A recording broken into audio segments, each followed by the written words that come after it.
नमस्कार। आज जिस मुद्दे पे मैं बात करने जा रहा हूँ, यह बात बहुत लोगों को नागवार गुजरेगी।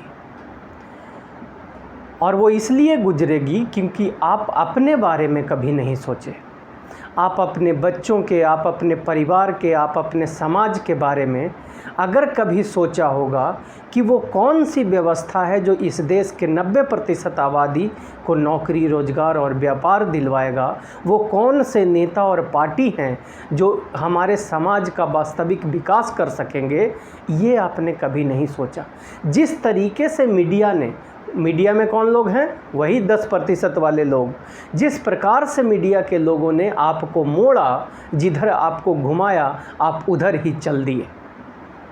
तो तब मैं जो बात करने जा रहा हूं, अगर सही लगे तो चैनल को शेयर और सब्सक्राइब कीजिएगा। आप दिल्ली में रहते हैं, चुनाव लड़ने का इरादा रखते हैं, तो डायमंड परिवार से जुड़ने के लिए कमेंट बॉक्स में आप अपना नाम, नंबर लिखिएगा। हमारी टीम आपसे संपर्क करेगी।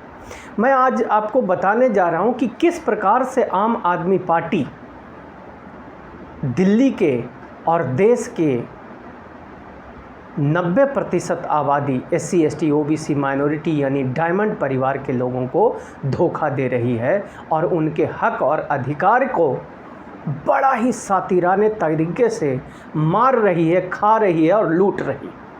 आज मैं दिल्ली में संजय सिंह, जो अभी तिहाड़ जेल से निकल करके आए हैं, संजय सिंह को बड़ा ही धारदार भाषण देते हुए सुना, और जिसमें वो कह रहे थे कि दिल्ली में मेयर बनाने के लिए हमने सहसम्मति से एक दलित परिवार के बच्चे को हम लोगों ने नियुक्त किया और उसको बीजेपी मेयर बनने नहीं दिया। और इस पूरे भाषण के दौरान आदरणीय संजय सिंह जी के जुबान से लगभग 50 से 100 बार दलित शब्द का उच्चारण हुआ। और इस उच्चारण के पीछे एक बहुत बड़ी राजनीति है, रणनीति है, और दलितों के वोट को साधने का उद्देश्य और मकसद है। इसको समझिएगा। मैं कहता हूं कि जिस दर्द से आज आम आदमी पार्टी कराह रही है कि एक दलित को मेयर बनने में बीजेपी ने बनने नहीं दिया, दर्द हो रहा है, उनको दिखा रहे हैं कि दर्द हो रहा है। मेरे आम आदमी पार्टी के मदारियों, ज़रा एक बात बता दो कि 75 में 70 जो विधानसभा है, 70 विधानसभा में जब आपको पता है कि 100% हमको पिछड़े और दलितों को का वोट मिलता है और उन्हीं के वोट से हम दिल्ली में सरकार बनाते हैं, तो 70 में 90% यानी 63 SC, ST, OBC को टिकट देने में आपको कोई योग्य व्यक्ति नहीं दिखाई देता है। तब आपको दलित और पिछड़े दिखाई नहीं देते हैं। उनकी आबादी के अनुपात में उनको हिस्सेदारी देने में आपको दलित दिखाई नहीं देता है, पिछड़ा दिखाई नहीं देता है। आपको जो आपकी पार्टी में डिसीजन मेकिंग बॉडी है, कौन है वो? पॉलिटिकल अफेयर्स कमेटी, PAC कहते हैं ये लोग। उस PAC में कितने दलित और पिछड़े हैं आपके? जबकि 100% दलितों और पिछड़ों के वोट आपको मिलता है माननीय आम आदमी पार्टी के नेताओं।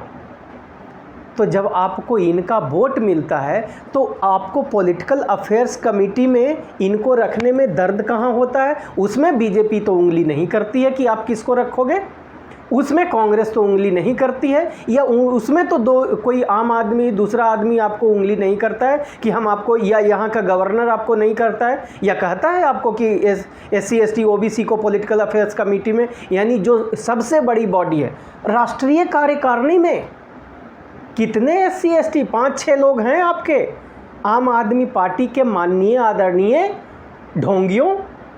आप बता दो कि राष्ट्रीय कार्यकारिणी में जिसके 100% वोट से आप चुनाव जीतते हो, उसमें कितने SC, ST, OBC के लोग हैं? बता दीजिए माननीय आम आदमी पार्टी के नेताओं, ढोंगियों, ठग करने वाले लोग, बताइए।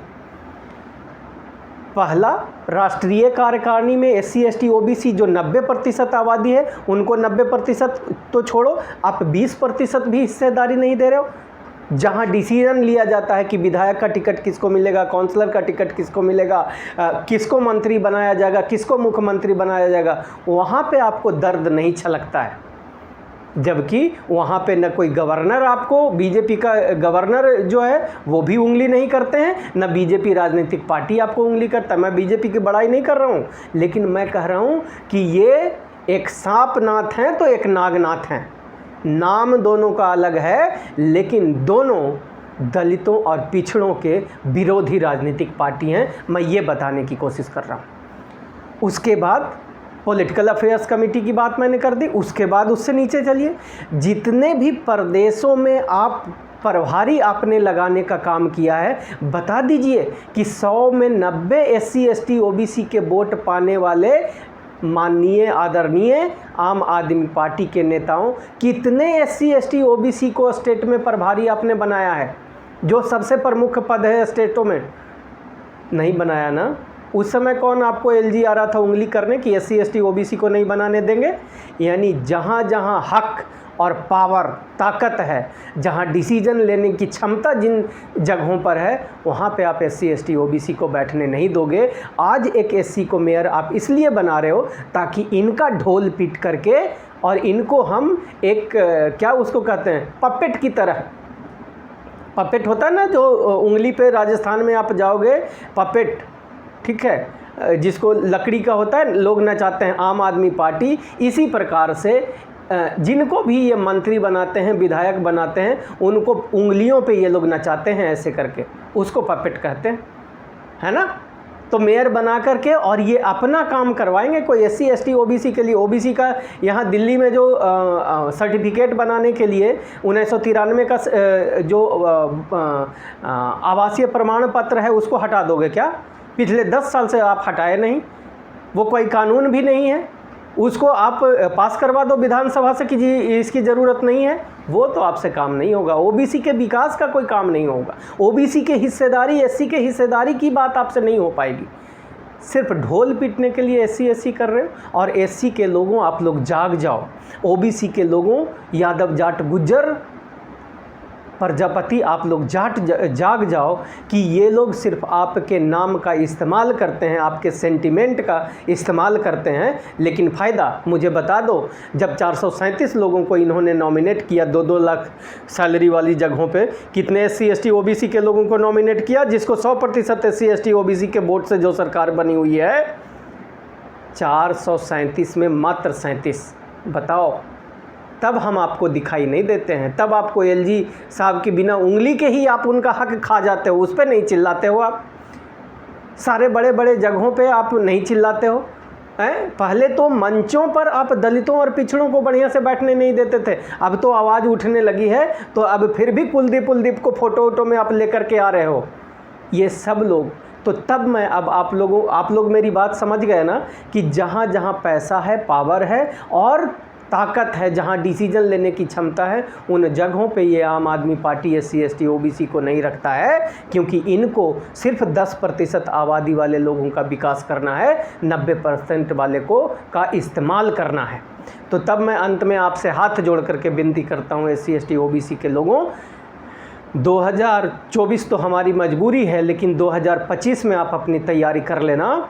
और जहाँ से कोई समझदार व्यक्ति जो SC/ST OBC की विचारधारा को समझता हो, वो व्यक्ति अगर निर्दलीय भी खड़ा होता है, उसको आप वोट देना। और वोट अगर आप दे दोगे, हर विधानसभा में 80 से 90% वोट SC/ST OBC का है, अगर आप लोग वोट दे दोगे तो वो जीतेगा। और जब जीतेगा तो विधानसभा से OBC के 1993 वाला जो वो है वो हटाएगा। ठेकेदारी में आपको जितनी आपकी आबादी है, हिस्सेदारी की बात करेगा, आपकी लड़ाई को लड़ेगा, आपके बच्चों को नौकरी और रोज़गार दिलवाएगा। जय भारत, जय संविधान, जय डायमंड परिवार।